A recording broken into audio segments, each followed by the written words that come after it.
fentanyl. So do you blame the Biden administration? Do they have blood on their hands? Oh, of course they do, but not just the Biden administration.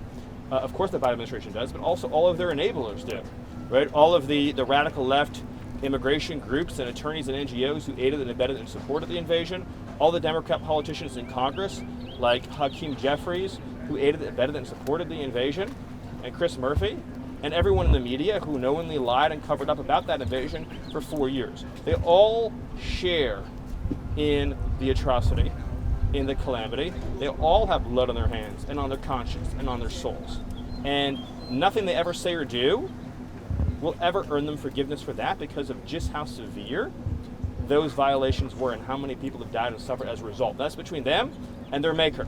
But they'll be getting no forgiveness from me, I can promise you. Stephen, judicial resistance to Trump's agenda, and what can the administration do to overcome these challenges? Well, it's simply put, it's a war on democracy. President Trump was elected on a mandate to secure the border, to stop the invasion, to send illegal aliens home.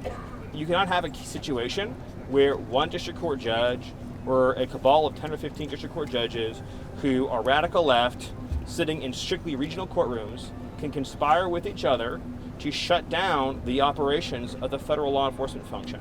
That is not only antithetical to democracy, it is a direct form of tyranny, in which the people of this country are being told that you cannot have the thing that you voted for, even when the thing that you voted for is required by law. All those individuals by law have no right to be here and must be sent home. None of the people that Biden let in have a legitimate asylum claim, have a legitimate claim to relief, have any right or basis to be inside the United States. And now we see a move by the media to say that some subset of the 10, 15, 20 million illegals that Biden let in, who, knowing they're here illegally, choose to stay here, choose to have children, that then we should take the view, oh, you beat the system, you trespass in our country, you failed to leave, you failed to comply with our laws, and now you've had a child, and now what, you get amnesty for life? And what we should ask, what, a laid-off worker in Ohio to now pay for welfare for your entire life?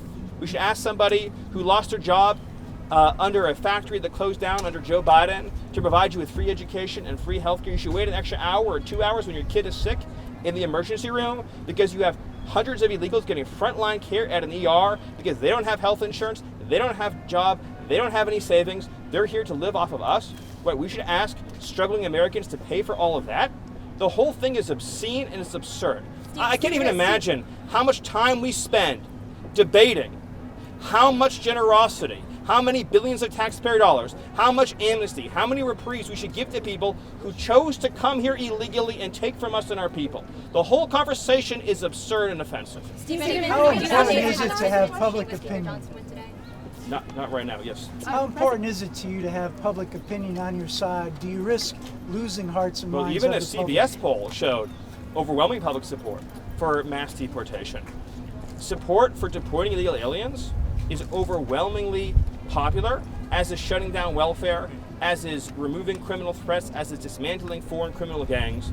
This whole thing is just amazing to me. We have an entire media ecosystem, an entire political party devoted singularly to the defense and protection of illegal aliens in general and illegal alien criminals in particular.